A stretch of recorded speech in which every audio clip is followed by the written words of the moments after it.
In Alabama's 6th congressional district, one candidate, Gerrick Wilkins, is making congressional term limits a key issue in his race.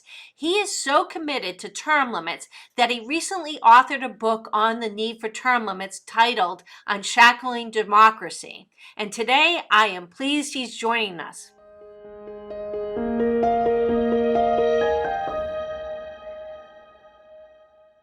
Hey, I'm so excited today. My first time I've interviewed an author and a congressional candidate. Gerrick Wilkins is joining us, and he has just written the book Unshackling Democracy. So excited about this book. Loved every page of it. It was really excellent. But can you tell us about the book and what your motivation was for writing the book? Absolutely. I am so excited that this book's coming out in just a few short weeks. Unshackling Democracy, Embracing Term Limits and Empowering Citizens. And I'll tell you that this all started for me over many, many years ago. Term limits has always been at the forefront. I think it's one of the most critical things we can do to reform our government. And then it just happens that back in March, our current congressman, who is who has been a proponent of term limits, at least in word, came and said, I know I promised I'd only run 5 terms, but I'm just doing too much good, so I'm going to break my promise and run again. And that rubbed me the wrong way. And then come to find out, he'd signed the term limits pledge and didn't even want to support the term limits bill a few years back. And U.S. term limits had to pressure him into keeping his word there.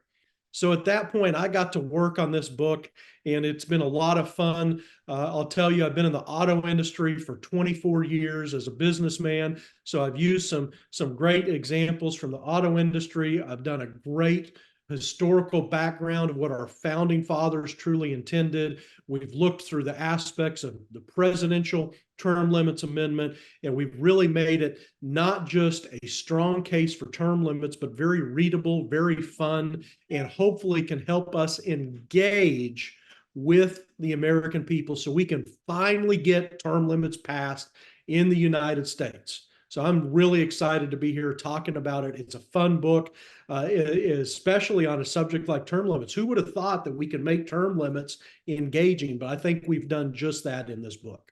Oh, it's great. I love some of the comparisons you do to the auto industry about rotating tires and changing the oil.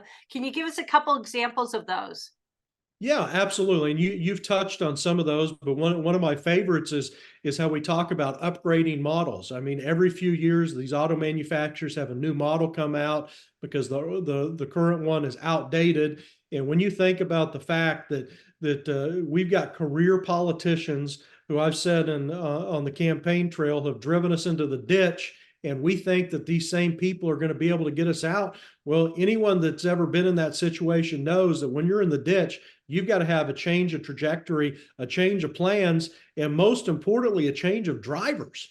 And that's exactly what our country needs right now. We've got a massive debt of almost $34 trillion, and we've got the same ideas coming. And guess what? It's the career politicians that have put us in this problem. And it's time for us to change direction. It's time for us to upgrade models. It's time for us to get fresh blood in Congress, and it's time for us to enact term limits.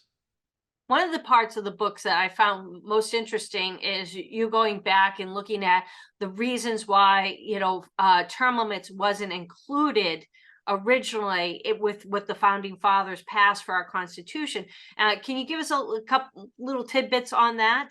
Yeah, absolutely. And what a lot of people fail to realize is we actually did have term limits in the Articles of Confederation. The original founding documents had what they called rotation of office in there. So we have some of those examples in there. And I can tell you that I don't think our founding fathers ever anticipated having the influence of lobbyists, the amount of money that's come into politics the way we do today. Or I can tell you they would have pushed to have this in there. And we see that many of our founding fathers talk about the importance of rotation in office, talk about the importance of citizen legislators. And it's one of the reasons that I decided to run for office, because we need people to say, hey, we don't want career politicians. We want citizen lawmakers. We want people to take a break from their careers and go to serve our country just for a few years. And it's kind of funny because when I talked to my wife about this, she said, "Well, I don't want to go to DC." I said, "I don't either. It's a swamp. That's one of the problems. That's one of the things we're trying to clean up with term limits." And I said, "But I believe in term limits so much. That's why not only have I signed the term limits pledge for my run, not only have I committed to supporting term limits, I've also agreed to only serving 3 terms. And my wife said she'll hold me accountable to that." So I tell everyone I have wife imposed term limits. And with 24 years of marriage, I can tell you that's a real important aspect. I'm sure it is.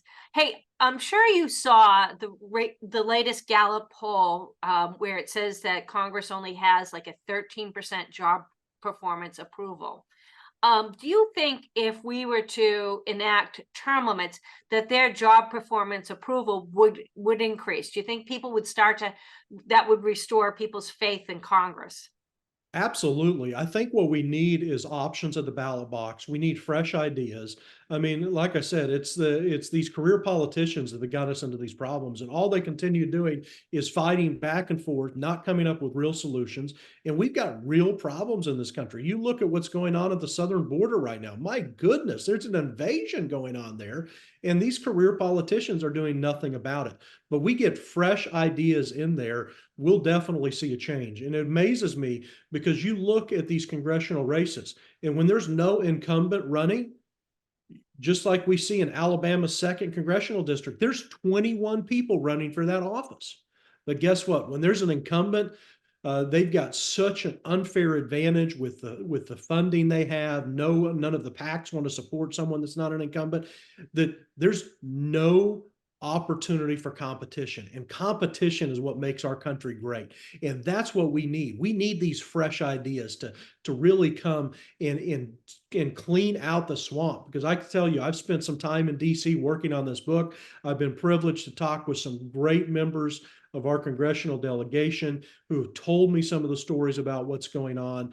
And we need fresh faces in DC to fix our country's problems. We sure do. We sure do. And I understand Congressman Ralph Norman wrote the foreword. He's, our lead sponsor in the House on our term limits resolution. Absolutely. Congressman Norman has become a good friend of mine over the course of this book. He has been a huge supporter in it. He gave me great insight into developing different key ideas in this book. He's told me about some of the challenges, and in fact has had me at breakfast with other members of Congress to talk through these issues. And I was very happy that he agreed to write the foreword for this book. He is a staunch supporter of term limits, and we need more leadership like Ralph in Congress. And that's one of the reasons I'm hoping to join him really soon. Oh, that's great. So how do people, get more information about your book and about you? Because I understand that you are running for Alabama's 6th congressional district. So how do they get more information? Because, we obviously love people that support wholeheartedly term limits. Absolutely. Well, if you want more information on the book, we have a website, Unshackling Democracy, which you can log in to sign up for the pre-orders on that site. But I'd also encourage you to visit my campaign website, wilkinsforal.com, Wilkins, FORAL.com. You can learn more about the campaign. You can learn more about our initiatives to really improve Congress through term limits. In fact, our slogan for the campaign is driving change and limiting terms. So wilkinsforal.com is a great place to learn about the campaign, and then sign up on our website for the book, unshacklingdemocracy.com. That way you can know when it's out, you can pre-order one, you can find out about events that we're going to have related to it. And it's just going to be a great time for us to get this out, and hopefully we can finally push to get term limits done. I mean, I was so disappointed to see that we had those 19 members that voted down even bringing the bill to the vote. I mean, it's just ridiculous that these entrenched politicians are so opposed to it. And you talked about the number of people in favor of it. I think the only ones that aren't all live in DC. That's right. The rest of the country's in favor. So, hey, Gerrick, I am so glad you joined us today. And I loved your book, and I urge everybody go out and get your book, Unshackling Democracy. Fantastic book. And thank you for joining us today. Thank you so much, Holly. Appreciate it. Have a great one. You too.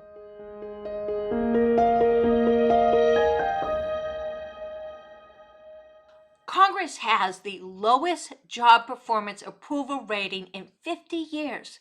Congressional term limits is the answer, and we've got to make it happen. Please go to termlimits.org and get involved today. And be sure to share this program with your family and friends every week. This is Holly Robichaud for Term Limits Breaking News. I'll see you next week.